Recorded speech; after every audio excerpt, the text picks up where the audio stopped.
This is Yin Center. I was really scared that we were going to be be forced to talk about playoff spot for the Penguins, but thankfully I picked up Tristan Jarry for fantasy, and he returned back to form on Tuesday night. And yep, it's still the same team. The tank is still on, despite the 4 straight wins there for a minute. We knew the team was going to be the same team, but it's still the same goal. Everybody got excited. Oh, Jarry's 4-0 since he came back up from the minors. Well, let's turn back the clock. I killed it. I had to do it. Had to do it to him. Sorry. Even if you didn't pick him up in fantasy, it was the Islanders last night. So that is how the Islanders do seem to always play against us, especially with Tristan Jarry in our net. Oh, absolutely. And as if you weren't familiar, it was just a rancid game. It was 2-0. Second period looked like, oh boy, we are going to. I'd have to talk about being in a playoff position. Can't believe it, because all we did was talk about tanking. We said, let's go tank. And then we win 4 straight. And yes, and it's just right back to where it is. So, hey, 4 straight goals in the third period. And that's exactly what you anticipate. One in the first minute, and then it just, you knew it was going to happen from there. I was looking at it because I was curious to see how long we went without scoring a second goal. So, Jono Kapanen scored his first career NHL goal 4 minutes and 40 seconds into the first period. And then with 15 seconds left in the first period, Sid scored to make it 2-0. And then 17 seconds into the third period, Kyle Palmieri scored. And I believe that's when I texted you and said, that goal is going to end Tristan Jarry. And then they rattled off, well, I'll give them just reset back to default mode, basically. Yeah. So if you didn't know, the first goal that the Islanders scored, they had a breakaway and went off the post, off of Tristan Jarry's back and into the net. And that's whenever I texted you. I said, oh, well, he's too mentally fragile. That's going to derail this game and the rest of the season. And for the first half of that prediction, so far I was right. We shall see what the rest of the season has to bring, though. Well, at this point, too, just mathematically looking at everything at this point, they're not mathematically eliminated from the playoffs, but realistically, I just don't see it happening. And even just where you're at in the standings and where the way that the NHL accrues points, good luck trying to catch up. Yeah, because you still have to, sure, you've passed Philly, which is nice to see. Cool. We're up on Philly. But you still had, winning would have put you at 68 points, but you're still at 66. So, while that's cool for Mario and everything, you don't really want to be that at 70 games into the season. Yeah. And winning all 10 of those last games would put you at 86 points. And I don't think that's going to be good enough to make the playoffs. You're probably looking at somewhere in the 90, at least 90 is going to put you in the playoffs. And 86 is, it mathematically could unfold where that could happen. But at this point, I think all Yinzers would agree that would just be idiotic for that to happen for the Penguins. Yeah. And there's no semblance of this happening. There's no good chance of this happening. Even before the last couple, or before last night's game, we were still like 6 points out. So it was still a long shot. I think I saw, not going into last night, but over the last, since we last recorded, we were at we went from 0.0% chance to make it to 0.1% chance of making it. I think I even saw us at a 0.2 at one point. Ooh. Yeah, I think I even seen us hit a 0.2. That was from Money Puck. Was that if we would have gotten those 2 points last night, or? No, that was before last night's game. Okay. Yeah, so now it's probably back to 0. So right now sitting at 7th in the draft lottery odds too. So Seattle, do they still got a game in hand on us? They do have a game in hand, and they are 1 point back. That would be the one thing that would flip us back to the 7.5% chance. Philly has a game in hand as well, and they're only 2 points behind. So That's true, but we also, well, I mean, if they win, that would give them more wins than us. So maybe that would put us below them. I'm not sure how that all plays out, but I still think it looks goes, like a little bit of a cluster though for between 5 and 8, even with Anaheim as well, kind of in that mix. Yeah. So I'm almost certain that even draft lottery odds, go by points percentage. So right now, Well, you have to go like towards. I mean, when the season ends, like the points percentage won't matter because everybody will have 82 games played. Right. So then it will boil down to, I don't know if it's regulation wins or goals for, or or regulation overtime wins or just flat out wins. I don't know how they're gonna. I think it just goes by wins. Do that. I'm almost certain. It's been a while since we've been in this position, so don't quote me on it. But I think it is by wins. I'll have to get that nailed down over the next week or two here. So, kind of looking at being in 7th, that's kind of a position where another team could still, in theory, maybe Anaheim does win a lottery and moves on up, and then we could move down. Kind of just want to, take a look at, and we still have that Rangers pick that we can play around with, too. Now, whether Dubas wants to combine the picks and try to move up into a top 5 position, or does he take 2 shots with those picks? With a guy that, there's a guy that does intrigue me that could be there at either pick that might be worth a chance depending on how the team feels. And it's Roger McQueen. Yeah. And that's, for you guys that don't know, he's a forward for the Brandon Wheat Kings, WHL. And I think there was high hopes for him, the top 5 potential at one point in this draft process, but with injury and everything kind of playing factors, there's been some red flags that have popped up to some draft folks out there. But a kid from 18 years old, I mean, and the forward's pretty high. Like the floor is pretty low. Ceiling is apparently pretty dynamic. The floor he might not play at all, but this guy is kind of ranked right now. Like some of these spots, a lot of them 5 through 8 for him in their respective rankings. But then you also see him as low as 20. So,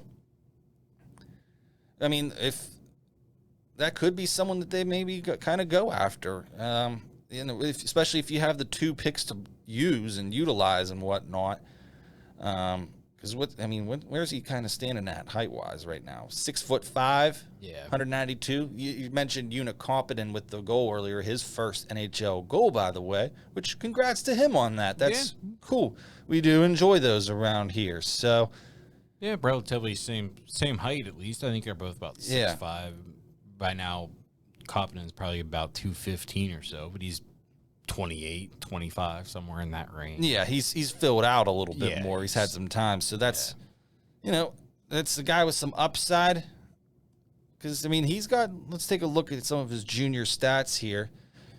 Just so I guess he missed some time with a back injury, but in his 6 games back from the back injury, he has 8 points. Roger McQueen. So. Yeah, over a point per game. And that's before his draft year too, almost a point per game at that with Brandon as well.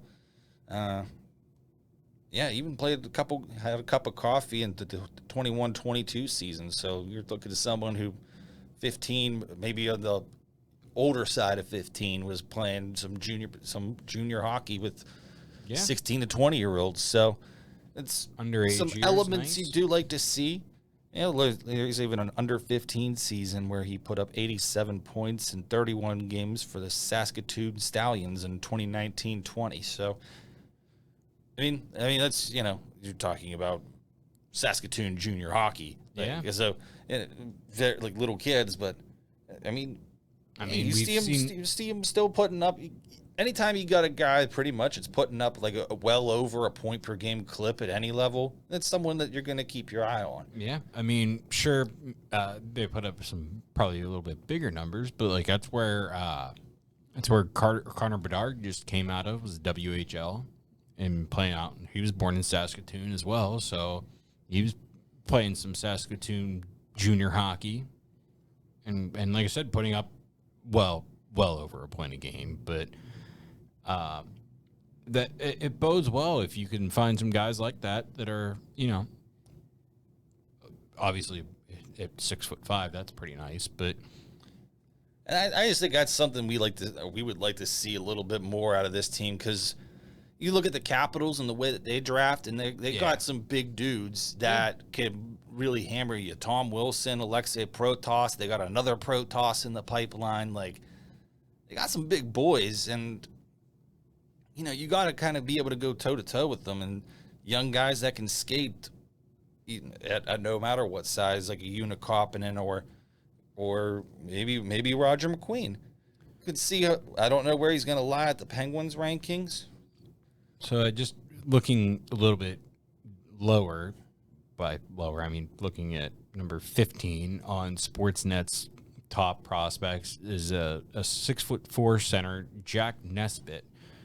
And it says here he's all in for playing a big man's game, which means staking claim to the front of the net and making opponents aware of his presence on the forecheck. That's a great place to start for an organization. I mean, you want a guy that, I mean, obviously if you're going to take a center, why not have like a Sidney Crosby? But they don't make those kinds of guys all that often. They don't grow on trees. Right. So, I mean, you get a bigger guy, 6'3", 6'4", whatever, and let him be a center. Let him get in on the forecheck. Let him make his claim in front of the net. Why not? Sounds like it could be a pretty solid pick, depending on where we fall. Okay. All right. Prospects. Yeah. Yeah, because, hey, this season is toast at this point. Yeah. You could probably tell.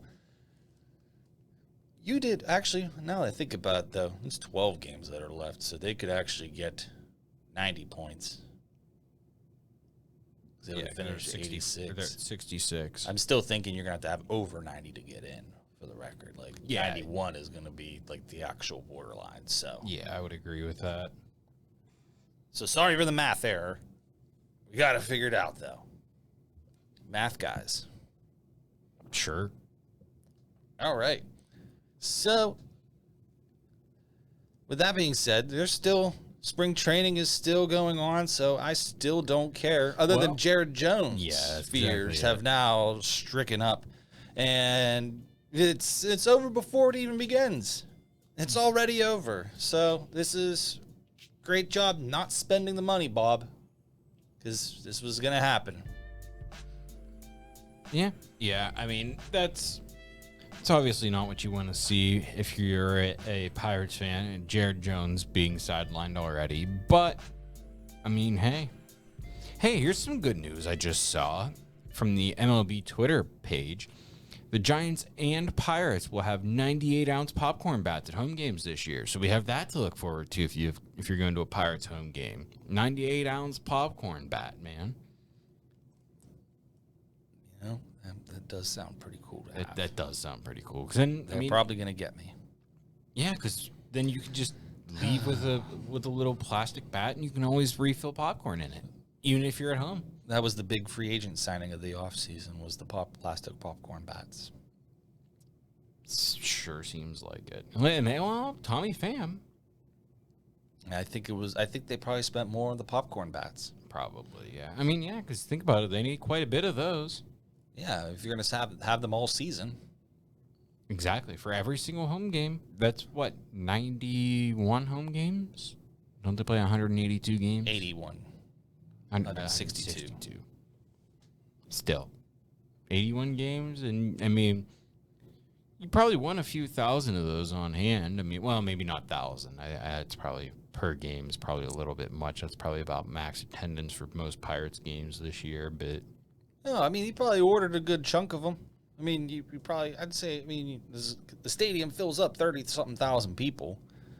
Right. That's so, true. like, you probably, 30, the potential, even if you're saying 10,000 people for 80-something games, that's going to be, he's probably got at least 100,000 bats. Plastic popcorn bats. plastic popcorn bats. You know, the non-useful bats in Major League Baseball. Which, Well, when you look at the Pirates lineup, it probably only cost them $1 though per bat. $100K. it's fair. Well, and then they're gonna make a bunch of it because it's like $25. I think you said $25 or $30 that they're selling it for. They didn't say. They just said that they were going to be sold in 98-ounce popcorn bat. Yeah, the souvenir thing is in baseball and, well, actually even in hockey too. Like all those containers are starting to make a really raging big comeback because the Penguins have the hockey stick. Yes, For the for beer. They have. I think it was the Mariners, the Seattle Mariners. Baseball bat for beer. No, a trident. Okay. A souvenir trident. Okay. I kind of like that. That's kind of cool. It's different. Yeah. That pops. It's like, oh, I'm not even a Mariners fan, but I kind of want myself a souvenir trident. Yeah, that's pretty badass. I mean, where else are you going to get a trident, let alone a souvenir one? From King Neptune himself. That's who you would get a trident from. So if you could pry a trident off of his hands. Or if you're a Navy SEAL, they get tridents, but it wouldn't be as powerful as King Neptune's. I think Navy SEALs are a little bit more powerful than King Neptune. Oh my god, you're just looking for any type of debate. King Neptune's trident would have magical powers that would summon the ocean. Give Navy SEALs methamphetamine, man. They're unstoppable. What? If you were to give a Navy SEAL methamphetamine, they would be an unstoppable force. Okay. just- I'll let you have I'm this just one. saying. I'll let you have it. The Does it make you feel the better? ocean is a pretty big and vast. There is a lot of mysterious creatures down there. Okay, yeah, you might be right. Nope. Might be right. Now that I'm letting you win, you're realizing that I'm right. Well, but they do take on the sea as well.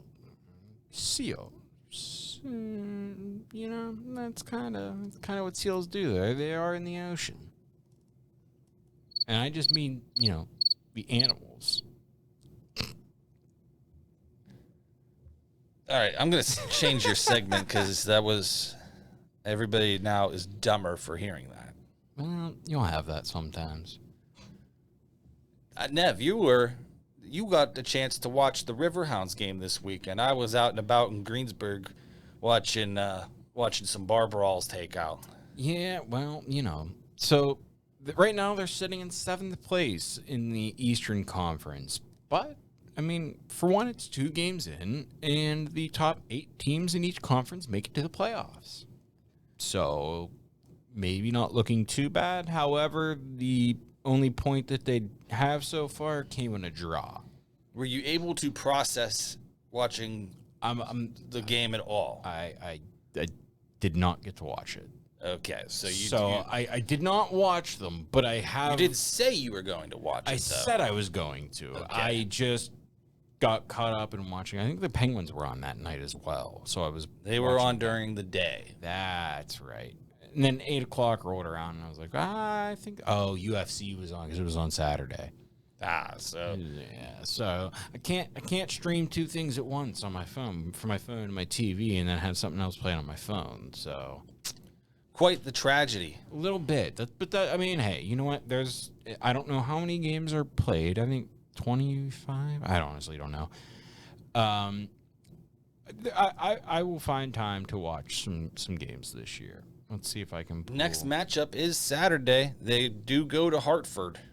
Okay. All right. Yeah. So hey, I was right though. Their next game is the 22nd. Yep. Sweet. Hartford has a draw this season. So Cool. All right. Hey, actually, that is at Highmark Stadium because it is fireworks night, if you remember correctly from us reading the promo schedule. are you sure? It says right here, Highmark Stadium. I guess they have it written backwards for this game because I'm always used to the home team being on the bottom or on the right-hand side. Because I'm looking at the next game after that also Pitt on the left side, Highmark Stadium. And then if you look at the April 12th game, they're on the right, and that says Patriots Point. So All right, so maybe we should learn that first about this sport. got it down. Is that the home team goes So- on the left when you're listing it? Okay, Okay, so- that's a big development for All us. right, so And that means they tied their home opener and then lost their second game at home for the year. that is correct. So what we do have though Or on looks the road. like shit.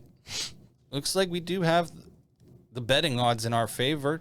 Okay, all right. Minus 160 on the money line, apparently. At least that's what ESPN Sportsbook has right now, because that's what I'm seeing. Good look. And your over/under is set at 2.5. That's goal scored. Yes, it is. And the draw is plus 250. Okay. I would probably take the draw, just seeing what these two teams have done so far. Actually, But they do have 2 ties between them in 3 3 games. games. So there's a statement there. I mean, however, I you know what? Let me just say this: they are going to win on Saturday, Okay. the Riverhounds, because They've won 4 of their last 5. well, not only that, but who doesn't like to start a season 1-1-1 in 3 games? When the opportunity arises, you must seize. It is pretty satisfying to see that play out like that. And then you get the 1-1-1, you're at 4 points. So you're looking. I mean, if you get to the 4 points, I assume the other teams play as well, but you're looking at 3rd, 4th place right now. So 3 games in, obviously, but potential is there. And if you didn't know, Now you know. the United States is qualified for the World Cup already, along with Canada and Mexico. That would be because it is in the continent of North America. There you go. So we are in. We are in. We don't have to worry about qualifying, but other places do. Other places Suck do have to on worry about that. qualifying. So, We're still going to lose, but the Americans. but It's just- we're going to be, I can't But- wait for when everybody is so hyped up and they think they know everything about soccer and we win a game against like some crap country like Mauritania or something like that. where the hell is that? Is that even a country? Yeah, it's in the eastern coast of Africa. Or is it the western side? Are you thinking of Morocco? No, it's the western side. Cool. Beats me. I didn't even know that was a country. We'll beat I don't them. think they have a team. I don't think they have a World Cup team anyways. Who's that? Mauritania? Yeah, I've not like watched the World Cup, but I've seen some World Cups, and I've not heard that name come up. I don't think they've ever qualified. I think like Northern Macedonia. I think they qualify, or Mongolia, or one of those like N countries qualified one year, and I was like, oh, Mongolia, maybe? it was either Mongolia or Mongolia. Macedonia, or some. It was one of those two. Macedonia would be a really wild one. Yeah, it is crazy the amount of countries that just qualify. I was curious to see if Antigua would be qualifying. Antigua and Barbados they are. I think they have a chance to qualify. They do have a team, but I don't think it's a very good chance to qualify. They have the same chance as the other countries. I just don't think that their chances are as high, if you will. Like they can qualify. They have the opportunity, but I think they're playing the other like island teams, which would be like Jamaica. It'd be like the other non-continental North Right. America teams. Okay, so I mean, what? I don't know. So here I can tell you, they're Yeah. in there. So there's currently it's going on. Okay, let's see. Let's hear They're in a group. it. Okay. So there's Yeah. 1, 2, They have 3, group play. 4, 5, 6 groups currently. They're in the second round Okay. of qualification. Okay. Antigua and Barbuda are with Honduras, Cuba, Cayman Islands, and Bermuda. And they got Honduras would be the challenge there. Cayman Yeah. Islands, I don't know. And they got Bermuda. 1 point, which is tied with Bermuda. Okay. But the other two the other teams have 6, 3, and 3. Okay, so yeah, So they're- probably going to see like Honduras or like Costa Rica. Honduras and Costa Rica are probably going to be the two teams from that group. I think only one or two can go. I think it's out of two all from of this. I think it's two from each group. No, it's not from each No? group because winner of each. from this whole thing. Yeah, there's 7 other groups. So like only like 1 or 2 countries out of all of those groups are going to be able to actually advance into it because Canada, U.S., Mexico are already in. Yeah, but the World Cup Because the CONCACAF, well, because they abduct from all, well, not abduct them, but they qualify from all of the other. So it's kind of, wait, what the hell was I just going to equate this to? Shit. All of the other places, like all the other countries, like UEFA's grouping and like the Middle East's, whatever it is, Asia's groups. I thought it was kind of like a March Madness where it was like 60-something teams. Not quite like that. But like a 40-team tournament or something like that, 25. Probably initially it was, but they go through like 3 different rounds of this qualification where they do these back and forth competitions, and they have to qualify and be the best out of that to get in. Let's see. Yeah, actually. The expansion of FIFA World Cup to 48 teams is going to mean some adjustments for fans and teams when it 2026 tournament. Okay, so it's 48-team tournament. Yes, in that. Okay. But in order to get to that tournament, you have to qualify from your region of the world. Right, okay. Which, 5 teams. So there's 30-something already in there. And then the first round probably had couple more teams that go. There's a lot of moving pieces that are going around. Right.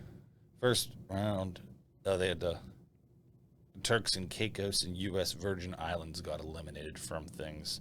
So 4 teams went to the second round, or 4 teams played the first round with 2 getting the right to go to the second round, and then eventually there will be a third round, and then somebody will qualify out of this.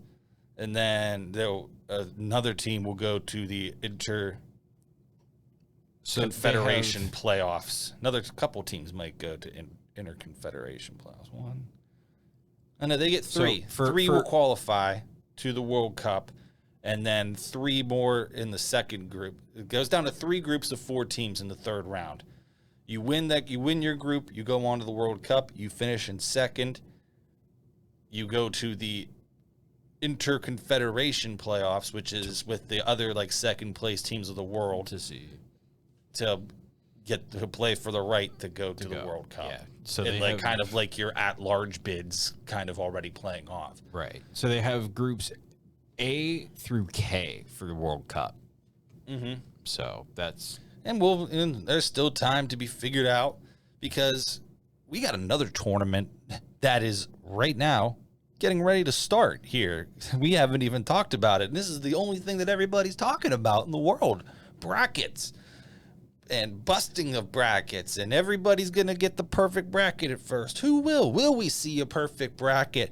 No, I don't know. I doubt it. But we told you to look out for them way back when we started thinking about March Madness getting ready to be around the corner. Robert Morris is in, and they got Alabama. Dub. 15 versus 2. Nev, you filled out your bracket already, and I've done a couple of different ones. And you are confident in the Colonials' abilities to maybe pull off the most magical Cinderella run that we've ever seen. But you also did say the same thing about Duquesne last year, too. Yeah. Oh, listen. I mean, anytime a local university is in a big tournament like this, I'm going to ride for my city, man. So why not? Yeah, give me...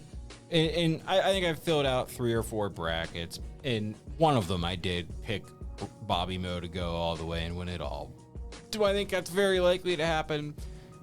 No, let's be honest. They're a 15 seed. They're playing a 2 seed. It's probably not going to happen. It would be a pretty wild thing to see happen, though. I mean, it absolutely would be, and nobody would be more ecstatic than me to watch it happen. Do I think it's going to? No. Have stranger things happen? Maybe not. But I just made an adjustment to my bracket because we did have the first 4 begin last night with controversy too, because North Carolina, UNC getting in there was already a controversy in its own, because West Virginia fans feel like they got left out in the win because their athletic director is on the head of the selection committee. UNC. And then UNC comes out and wins 95-68 over San Diego State. So I don't know. I mean, cool. This is what you get though with a 68 team field, and who cares if the 40th best team in the country gets left out? Sorry, you should have just to me beat another team or two. Yeah, but why does UNC get in? Oh, because everybody that is picking knows that the athletic director of UNC is going to get a nice little chunk of change for them making the tournament. Do you know how many teams are in the SEC? Yeah, they have 14 teams in the tournament right now. Yeah, and they have 16 overall. So you could probably make the same case for Texas too, who's going to play Xavier tonight in that playing game. I mean, all I'm saying is no other school got in with their athletic director being the head of the tournament committee. Oh, but either way, I just made an adjustment to my personal bracket. Bada bing. Yeah, I'm putting UNC in the Elite Eight as an 11 seed. No shame about it. That doesn't surprise me though. It's you, and anybody that actually knows you knows that you've been a UNC meat rider. I didn't take them to win the championship, which I usually do. Which they do have a chance if they were to advance. There is a chance that they could face Duke again. I have them losing in the Sweet 16 to Alabama in our sleeper brackets. That's really challenging because Alabama's on the other side of the bracket. Let's see how. That's Grand Canyon. Oh, does that not say UNC, Alabama? How do you have slashes through your? Yeah, I don't know. I'm very, very genuinely confused by this. I think you're looking at last year's because there's Duquesne. Oh, okay. Well, I don't know how that happened then. No, because I made a bracket. You did. Yeah. There you go. Okay. All right, now let's see. I'm genuinely confused. I don't understand how I did that. Yeah, show me, please. You have them losing in the first round to Ole Miss. All right, so fuck UNC. That's yeah. All right, cool. Got them losing to Alabama, except Robert Morris is playing Alabama in the first round, so you clearly don't have them losing to Alabama. Well, I might. Hold on. Well, I may not have. Let's see where the Robert Morris Colonials. So, I mean, do you think there's any? You don't think there's any actual shot? Because Duquesne did make a little bit of Sweet 16 run, and they were playing some good ball during it. They have. They've made it. That's what I mean. Like, they can make a Sweet 16 run. Do I think it's very viable? Probably not. I mean, beating the 2 seeds, one of the bigger, more daunting tasks out there. Exactly. But it is something that has been seen with a little bit more frequency in the last 10 years or so, 5-6 years even, right. Maybe. You start seeing the 16s losing to 1s on, more than one occasion. So here's kind of why I picked Bobby Moe to go to in this bracket. Where did I? Right, I do have them going to the championship game in this bracket too. Fuck. But if they beat Alabama, okay, would be one of the tougher teams that they would face. right? But then let's just say hypothetically. Yes, break it down how this happens. 2, Because Duke is also the 1 seed in Robert Morris's side in their quadrant of the bracket. Well, I did have them beating Duke in the Elite Eight. So they beat Alabama and Duke. Listen, if you can beat Alabama, you can beat Duke. Come on. Listen, so actually... No worries about Cooper Flag. No, fuck Cooper Flag, man. I like it. But, so, I have Robert Morris beating not only the 2 seed, but then in the second round, I have... So, another first-round game. Let me get this one out of the way. Robert Morris's second round opponent, if they win, will be either Vanderbilt or St. Mary's University. Okay. 10 versus 7. Where do you think I'm going? You know what's funny, too? I have Robert Morris in the Sweet 16 in my bracket. Who do you have winning the 10-7 game, though? St. Mary's. Same. Oh, we got to ride for the PA schools, man. That's what's up. We did not. We didn't even plan this. I swear we didn't. All right, so then who are they playing in the Sweet 16? Because I have that second round matchup between Robert Morris and St. Mary's. Who do you have winning that one? Robert Morris. Yes. Okay. Okay, so from the other side, from the other corner here, you got Wisconsin, Montana, and give me Wisco. VCU and BYU. And I took Virginia Commonwealth. I took VCU and Wisco. Oh my God, this is exactly the same thing. Then they play Wisco RMU. No, I have Virginia VCU. Commonwealth. Okay, I have Wisco. At least it changes. Wisconsin. Give me Wisconsin. Robert Morris in the Sweet 16. I might have to just pick Alabama because yours is titled worst bracket you know out there, and mine also. Yeah, you know what though? This is the fun of it. I don't care. I want to see this happen. Okay, so hear me out. Robert Morris is going to beat the 2 seed.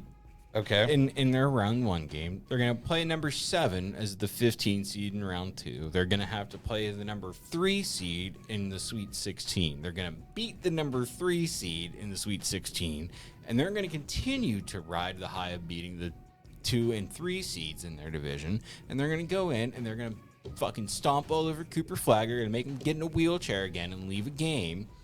And they're going to fucking go on to the national championship game. Who are they playing in the Final Four? In the Final Four, I kind of forgot about that. I do have them beating another 2 seed in Tennessee. I have Tennessee in the Final Four as well. Who do you have Tennessee playing in the Elite Eight? Let's see. Clemson. Okay, I have McNeese State. Their manager gives me incredibly auric vibes. I don't even know if that's a word, but I love his aura. That McNeese State manager. I know you've seen it all over social media. That statement kind of sounds like erotic vibes. Yeah, that's why I said auric instead, or aura. But yeah, give me Robert Morris versus Tennessee in the Final Four, and then who are they beating for the championship? Florida. They're gonna beat another 1 seed to win the national championship, baby. There would be. They're gonna do literally the unthinkable and beat a 3 seed, a 2 seed, 1 and 2 1 seeds. Not even 1 seed. They're gonna beat 2 number 1s. I have them losing to Virginia Commonwealth in the Sweet 16. Listen, they probably should. Yeah. If they even get to the Sweet 16 again, well, I think that might be the first time in RMU's history that they make it to the Sweet 16. But if they make it that far, consider that an accomplishment, Robert Morris, and give some of that funding to the hockey team, because we all know you cut their funding a few years back, and they probably could still use it. I got St. John's over Duke. Bada bing. Yeah, I mean, Rick Pitino can prematurely ejaculate and be satisfied because he's won. I can't say that I wouldn't be surprised. I think actually, if I go to my ESPN brackets, I think I do have St. John's in one of the national title games. Yeah. So you got Robert Morris beating St. John's in that one? 100%. Yeah, man. I do. Give me a 15 beating the 2 in the national championship game. I hate you. But I'm about to make Alabama win in my bracket just to change it from yours because it's way too similar. the Robert Morris in my ESPN one, the Final Four matchup for Robert Morris will be Purdue.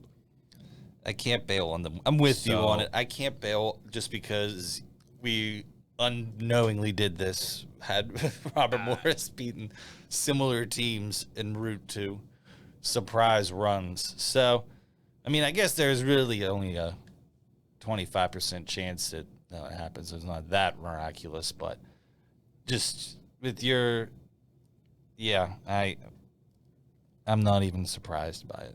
St. Francis was there. They lost already, though. I did have St. Fran. I think in the sleeper one, you had to pick like the play-in games, right? I think that was something else because we did not pick playing games. Oh, well, I don't know. But you picked St. Francis in your playing game?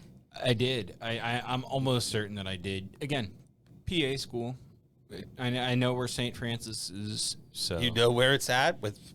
Well, I mean, I had to look it up to make sure, but I knew it was somewhere in PA. But yeah, it's around Altoona. Yeah, a little bit. Punksy, right? Right around Punkstown. No, not quite. No, it's like maybe a little bit northish.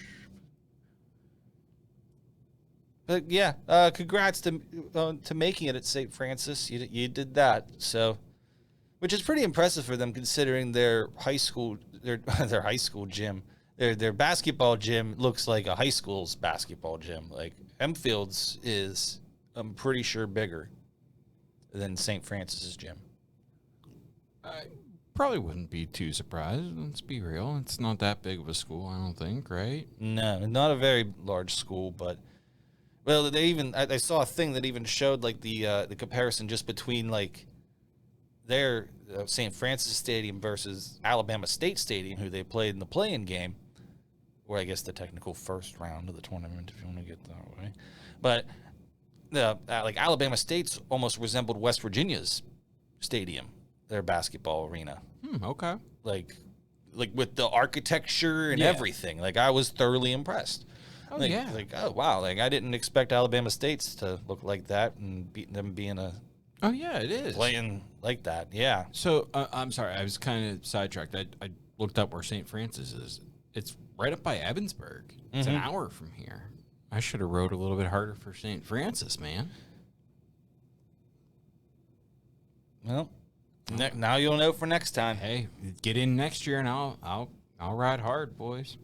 He will ride your hogs. Are they the hogs? No, they're the Red Flash. I will ride the Red Flash. He'll be flashing all over town. I will be flashing red everywhere. Hell yeah, bro. So yeah, red everything. So I fully expect to be wrong in all of this, so that's the fun. Wait a second. And if my bracket's perfect, I think I'll actually poop my pants. Oh, okay, that's right. None of these brackets are started. I was like, wait a second. How are all of your cats ahead of where I am in this ranking? But it hasn't started yet, so. Yes, all 3 cats are in the tournament bracket this year, so good luck. There's a lot of highly ranked cat teams, so here. You got one picking the Aggies to win. Oh, really? I wonder which one did that. Yeah. Then you got one that's picking the Wildcats and one picking the Tigers of Auburn. There are a lot of Tigers in this tournament. Like there's Auburn Tigers. Like cats, not tiger. Houston Cougars? Well, they're the Cougars. Cougars. There's 2 different Houston Cougars. Kentucky Wildcats. Yeah, that's probably who you should have had winning for one of them. They do. That is who I have winning for one of them. Kentucky Wildcats. BYU Cougars. What's Wofford? Missouri Tigers. Terriers. Oh. Memphis is the Tigers. Obviously, all the dog teams lost. What is Drake? Drake Bulldogs? Bulldogs. It was really tough between Gonzaga and Georgia in the first round, considering they're both Bulldogs. Yeah, but yeah, the Cougars. Arizona made it pretty far too, because they're also Wildcats and Cougars, and the dog teams lost whenever they could. High Point Panthers. Fair. And yeah, those are your cat teams. What is it? What is a gale? Is that a bird? I don't know. I don't know if I care enough to know what a gale is. Well, we're gonna find out. Yep. You are? You got this? You're gonna find out what a gale is. We're gonna try. Is this gonna be our big learning lesson of the show? Might as well, man. A gale. You're still finding this out? Gales refers to an ethno-linguistic group native to Ireland, Scotland, and the Isle of Man, associated with the Gaelic languages, a branch of the Celtic languages. So basically, they're just Scottish and Irish people. So there you go. Now you know what a gale is. So they're the St. Mary's Irish. Remember Walter White's friend Gail? What if it was that Gail? Gail, fuck, what was his last name? Gail. Yeah, I can't remember. Gail Bettering. What do you think WW stands for? Willy Wonka? Walt Whitman? Walter White? Walter White? Gail Bedecker. Gail Bedecker. That was it. The cook. The Gail Bedekers. So the St. Mary's Gail Bedekers. Nevins got losing to Robert Morris, along with the Alabama Crimson Tide. When colonials are involved, the colonials will win. It's the American way. Colonization, baby. All right.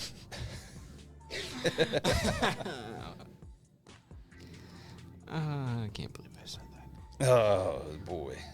Well, I mean, shouldn't I feel like that should be Gale colonizers would probably be a better one.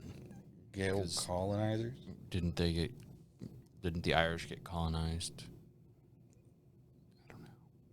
I'm kind of not Sounds like you should do a history lesson. I probably should. And maybe you should have some gabagool in the process too. Hit him with that gabagool.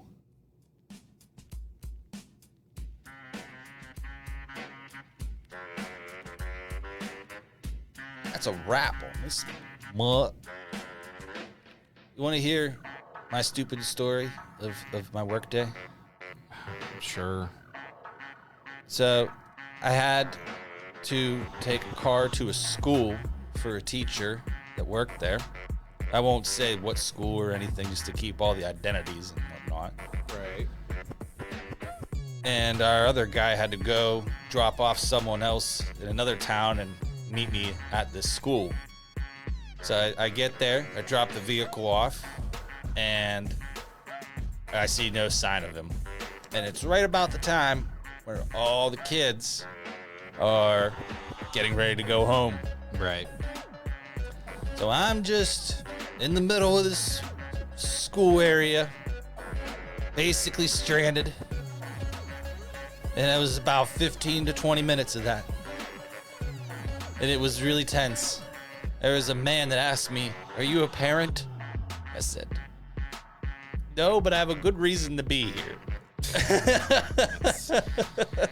As any sketchy person would say. I said, But you did have a pretty decent reason. I said, "Hey, here it is. This is a real work purpose, and I'm just kind of stranded here." Yeah, work makes that a viable purpose, I guess. Luckily, I was able to find an area to fuck off to. That wasn't being at the school. Doesn't sound very good when you're talking about being around a school.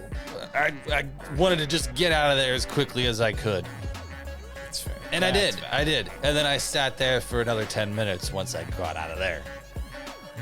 Hey, it's the pleasure of doing business with teachers. You got to work Just- around school schedules. Just a very, very strange time. So, Sounds like it. what a day. What a day that I'm ready to get over with here, good buddies. So, thank y'all for listening, subscribing. Hope you enjoy the Riverhounds review so far. Riverhounds segment. Saturday. Oh man, why is it on Saturday? Oh wait, no, UFC's early this Saturday. Okay, cool. We'll catch that game Saturday. I'll make sure of it. Let's go Hounds. Let's go Hounds. You know why they're called the Riverhounds? Because we're not the Dog Pound, because that's Cleveland. Fuck them.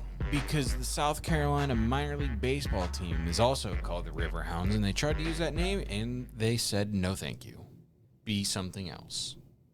Or River Dogs, rather. Not Riverhounds. So that's why we're the Riverhounds. They are the River Dogs in South Carolina. Well, thank you for that fun fact. Yeah, no All problem. right. Thanks. The more you know about the Riverhounds. Arr, arr.